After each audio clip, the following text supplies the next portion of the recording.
1997 ప్రపంచంలో ఒక అసాధారణ మార్పు గమనించడం మొదలుపెట్టింది. సముద్రాలు వేడెక్కుతున్నాయి, వాతావరణం అస్తవ్యస్తం మారిపోతుంది. సైంటిస్టులు ఒకటే ముక్కన్నారు. ఆ రోజులు అది భయపడ్డది, భయపెట్టారు, భయపడుతూ వచ్చారు. ఇప్పటికీ కంటిన్యూ అవుతూ వచ్చింది. ఎల్ నినో వచ్చేస్తుంది. ఫస్ట్ టైం నేను కూడా అదే టైంలో విన్నాను. అందరూ కూడా గాబరాగా చెప్తూ భయపడుతున్న విషయం. మొదట్లో చాలా సాధారణ క్లైమేట్ అని ఫస్ట్లో అనుకున్నారు, కానీ కొన్ని నెలల్లో దాని తాలూకు ప్రభావం ఏంటంటే అస్సలు భయం ప్రపంచం చూడడం మొదలుపెట్టింది. కొన్ని దేశాల్లో అయితే అసలు నెలల తరబడి వర్షం పడలేదనేసి పేపర్ ముడుస్తూ చాలామంది చెప్పడం విన్నాం. భూమి ఎండిపోయింది. జరిగింది విషయం అది. తర్వాత కాలం చెక్ చేస్తే కొన్ని విషయాలు తెలిసాయి. భూమి ఎండిపోయింది, నదుల్లో నీళ్లు లేవు, పొలాల్లో చనిపోవడం మొదలైంది. రైతులు ఆకాశం మీద ఆ రోజుల్లో 97లో చూడడం ఇప్పటికీ నాకు బాగా గుర్తుంది. మేఘాలు మాత్రం రావడం లేదు. మరోవైపు కొన్ని దేశాల పరిస్థితి పూర్తి భిన్నంగా ఉంది.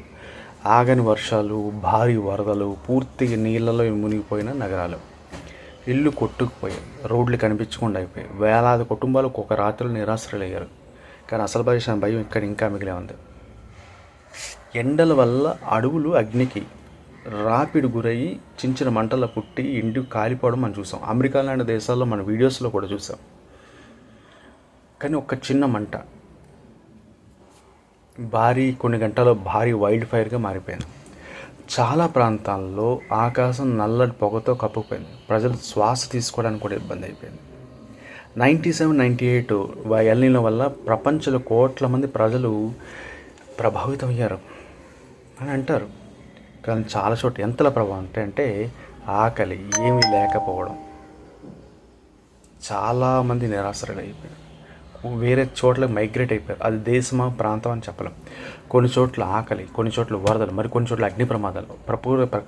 ప్రకృతి కానీ కోపం వస్తే ఒక్కసారిగా బ్యాలెన్స్ కోల్పోతే ఇంకా ఇప్పుడున్న మన సిచ్యువేషన్లో మే నెల ఎండింగ్లో జూన్ స్టార్టింగ్ నుంచి మనకి అక్టోబర్ దాకా అంటున్నారు. ఇది లేకుండా ఉంటే మంచిదని అంటున్నారు.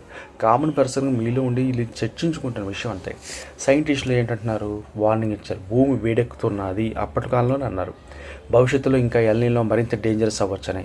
అప్పుడు 97లో అన్నది 29 years తర్వాత ఇప్పుడు రైట్ నో కరెంటు వచ్చిన నుంచి 2020 అదే పేరు వినిపిస్తుంది, ఎల్ నినో. 1877 మరీ ఘోరం. చరిత్ర మళ్ళీ రిపీట్ అవుతుందని నేను మొక్క అనకూడదు, రిపీట్ అవ్వకూడదని కోరుకుందాం. అది ప్రపంచం సిద్ధంగా ఉందా అని అర్థం. ప్రకృతి కోపం వస్తే నేను ఏమీ చేయలేవు, కానీ సాధ్యమైనంతవరకు జాగ్రత్త పడవచ్చు, శుభ్రంగా ఉండొచ్చు.